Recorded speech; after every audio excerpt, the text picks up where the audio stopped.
الحمد للہ وکفا والصلاة والسلام علی سید الرسل وخاتم الانبیاء، اما بعد۔ محترم سامعین،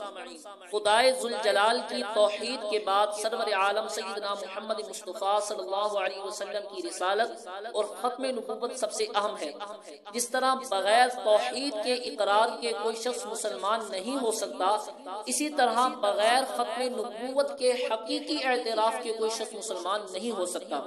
قرآن مجید و احادیث مبارکہ کی روشنی میں امت کا اجماعی و اتفاقی مسئلہ ہے کہ حضور سرور عالم صلی اللہ علیہ وسلم کے بعد نبوت کا دعویٰ کرنا تو الگ رہا، حضور صلی اللہ علیہ وسلم کے بعد نبوت کی تمنا یا خواہش کرنا بھی کفر ہے۔ بزرگان دین کے صریح ارشادات اس بارے میں موجود ہیں۔ چنانچہ اعلام بقواعد الاسلام میں امام حلیم رحمۃ اللہ تعالی علیہ نے فرمایا کہ ہمارے نبی صلی اللہ علیہ وسلم کے زمانے میں یا حضور صلی اللہ علیہ وسلم کے بعد کسی شخص کا تمنا کرنا کہ کسی طرح سے نبی ہو جاتا، ان صورتوں میں کافر ہو جائے گا۔ وہ ظاہر یہ ہے کہ اس میں کوئی فرق نہیں کہ وہ تمنا زبان سے ہو یا صرف دل میں۔ اب جب ایک شخص نبی ہونے کی تمنا کرنے پر کافر ہو جاتا ہے تو اندازہ لگائیں کہ نبوت کا دعویٰ کرنا کس درجے کا کفر ہے، اور پھر مدعی نبوت پر ایمان لانا تو علیحدہ رہا، خود حضور صلی اللہ علیہ وسلم کے بعد مدعی نبوت سے معجزہ طلب کرنا بھی کفر ہے۔ چنانچہ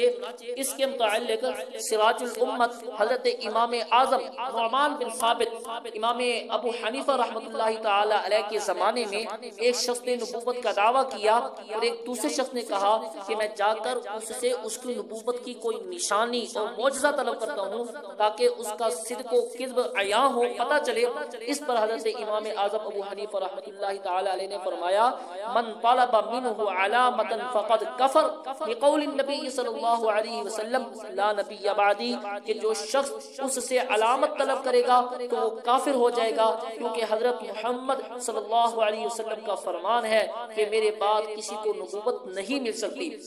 الغرض ختم نبوت کا مسئلہ اس طرح واضح اور بے غبار ہے کہ اس میں کسی قدر تأمل کرنا بھی خالص کفر ہے۔ اب خود ہی خیال فرمائیے کہ مسئلہ ختم نبوت کس قدر اہم اور نازک ہے، لہٰذا مرزا قادیانی یا کسی بھی دوسرے مدعی نبوت کو نبی ماننا، مجدد ماننا، امام و پیشوا جاننا تو درکنار، اسے مسلمان سمجھنا، اس کے کفر میں شک کرنا بھی ایک مسلمان کو اسلام سے خارج کر دیتا ہے۔ علماء عرب و عجم کا ایسے کذاب و گستاخ لوگوں کے لیے صاف ارشاد ہے من شک فی عذابہ و کفرہ فقد کفر، کہ جو شخص ان کے عذاب میں یا ان کے کفر میں شک کرے تو وہ شخص بھی کافر ہو گیا۔ خدا محفوظ رکھے ہر بلا سے، خدا محفوظ رکھے ہر بلا سے، خصوصاً آج کل کے انبیاء سے۔ وآخر دعوانا ان الحمدللہ